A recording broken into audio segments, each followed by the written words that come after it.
మదనపల్లిలో నేచర్ వ్యాలీలో premium villa flat owner కావడానికి కింది నెంబర్లను సంప్రదించండి. ఉమ్మడి కడప జిల్లా అంటే ఒకప్పుడు కాంగ్రెస్ పార్టీకి తర్వాత వైసీపీకి కంచుకోటగా ఉన్నది. మొత్తం 10 నియోజకవర్గాల్లో 10కి 10 గెలిచిన సందర్భాలు కూడా వైసీపీకి ఉన్నాయి. అంతటి పట్టు సాధించినటువంటి వైసీపీ ఇప్పుడు పూర్తిగా పట్టు కోల్పోతూ ఉంది. అసలు వైసీపీ అడ్రస్ గల్లంతయ్యే పరిస్థితి కనిపిస్తూ ఉంది. అది ఎక్కడో కాదు, అన్నమయ్య ప్రస్తుతం గత ఉమ్మడి కడప జిల్లాలో భాగమై ఇప్పుడు అన్నమయ్య జిల్లాలో నియోజకవర్గంగా ఉన్నటువంటి రైల్వే కోడూరు నియోజకవర్గంలో ఇప్పుడు వైసీపీ తన పార్టీలో ఉండే లీడర్లను వేళ్ల మీద లెక్కేసుకుంటూ ఉంది. ఎందుకంటే ఒకప్పుడు టీడీపీనే లేకుండా 20 ఏళ్ల పాటు అక్కడ కాంగ్రెస్ తర్వాత వైసీపీ అధికారం చెలాయించాయి, ఎమ్మెల్యే స్థానాన్ని గెలుచుకుంటూ వచ్చాయి. కాబట్టి గెలిచే పార్టీలోనే ఉండాలని ఆ నియోజకవర్గంలో ఉన్నటువంటి చాలా మంది లీడర్లు వైసీపీలోనూ కాంగ్రెస్లోనూ కొనసాగుతూ వచ్చారు. అయితే ఇప్పుడు అక్కడ పూర్తి స్థాయిలో ప్రత్యామ్నాయ పార్టీగానే కాదు, భవిష్యత్తులో తిరుగులేని పార్టీగా అవతరించబోతోంది టీడీపీ. కూటమి పొత్తులో భాగంగా అక్కడ సీటు జనసేనకు కేటాయించినప్పటికీ అక్కడ టీడీపీలో చేరినటువంటి ఒక బలమైన నేత కారణంగా వైసీపీకి తగులుతున్నటువంటి ఎదురు దెబ్బలు అన్ని ఇన్ని కాదు. అక్కడ జగన్తో మంచి అనుబంధాన్ని కొనసాగించి జగన్ పార్టీలో పనిచేసినటువంటి ముక్కా రూపానందరెడ్డి పోయిన ఎన్నికల్లో జగన్తో విభేదించి టీడీపీలో చేరారు. చేరంగానే ఆయనకు నియోజకవర్గ ఇన్ఛార్జిగా నియమించారు చంద్రబాబు నాయుడు. తర్వాత పొత్తులో భాగంగా అక్కడ సీటు జనసేనకు కేటాయించినప్పటికీ తెలివిగా ఆ జనసేన అభ్యర్థిని కూడా తన అనుచరునే పెట్టుకోగలిగాడు. జనసేన పార్టీ అధినేతను కూడా ముక్కా రూపానందరెడ్డి ఒప్పించగలిగాడు.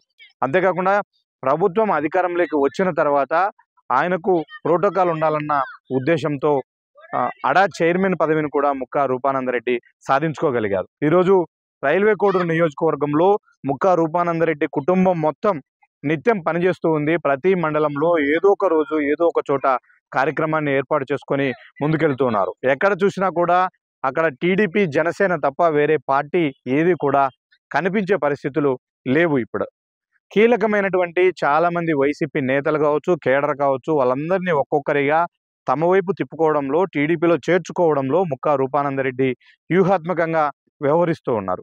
అందులో భాగంగా ఇప్పుడు చిట్వేలు మండలానికి చెందినటువంటి ఒక కీలక వైసీపీ నేత మరి కొద్ది రోజుల్లోనే టీడీపీలో చేరబోతూ ఉన్నాడు.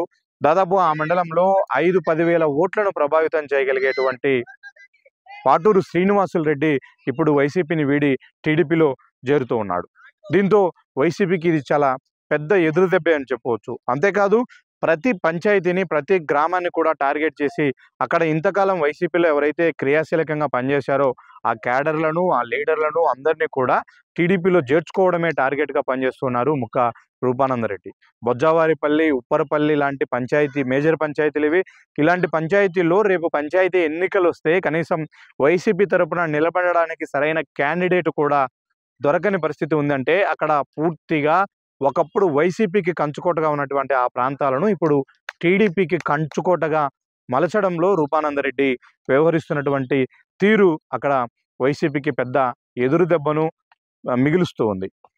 త్వరలో జరగబోయే పాటూరు శ్రీనివాసులు రెడ్డి చేరిక ద్వారా వైసీపీ పని అక్కడ క్లోజ్ అయినట్టే.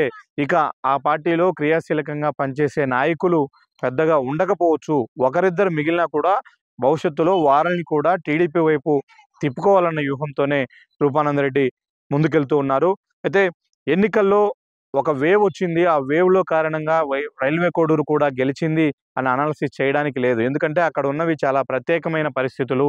20 ఏళ్ళుగా కంటిన్యూగా వైఎస్ ఫ్యామిలీకి అక్కడ పట్టుంది. అక్కడ 20 ఏళ్ళ పాటు ఒకడే ఎమ్మెల్యే క్యాండిడేట్గా ఉన్నాడు.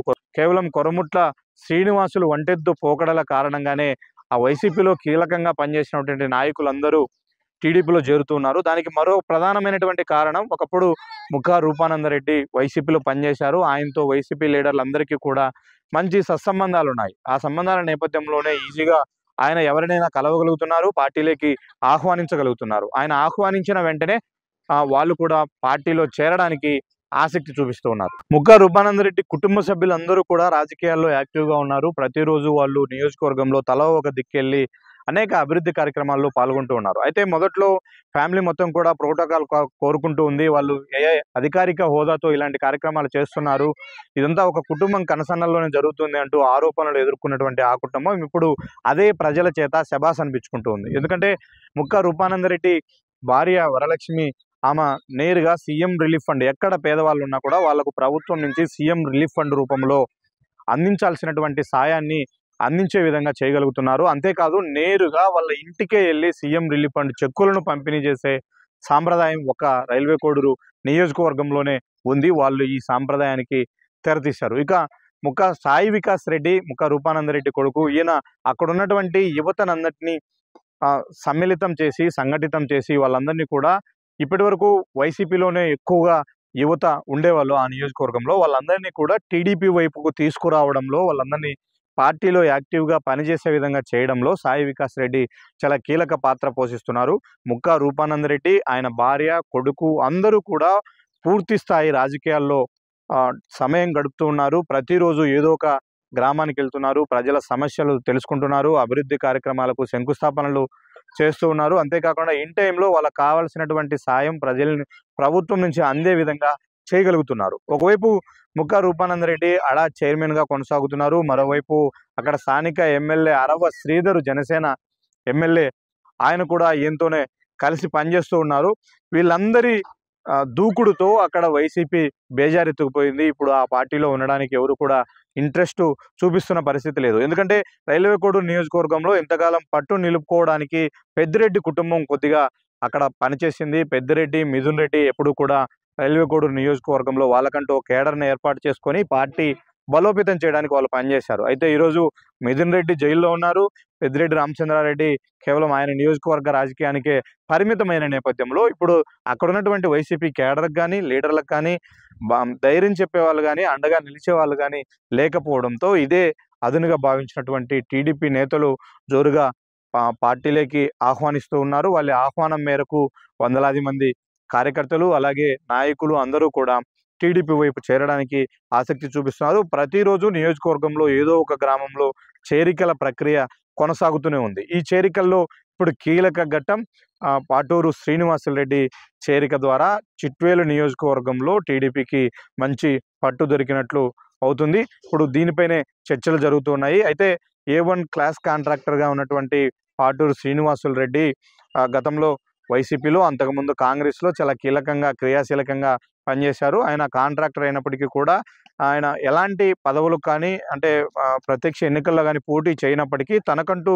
ఉన్న క్యాడర్ను నిత్యం కాపాడుకుంటూ వస్తున్నారు. ఇప్పుడు ఆ క్యాడర్ అంతా కూడా ఆయనతో పాటు టీడీపీ వైపు వచ్చే అవకాశాలు కనిపిస్తూ ఉన్నాయి. ఇట్లా ఒక్కొక్క మండలంలో పట్టు కోల్పోతున్నటువంటి వైసీపీకి రాబోయే ఎన్నికల్లో మాత్రం ఇక్కడ ఏ విధమైనటువంటి ఓటు బ్యాంకు కానీ, ఏ విధమైనటువంటి బలం ఉండే పరిస్థితి కనిపించట్లేదు.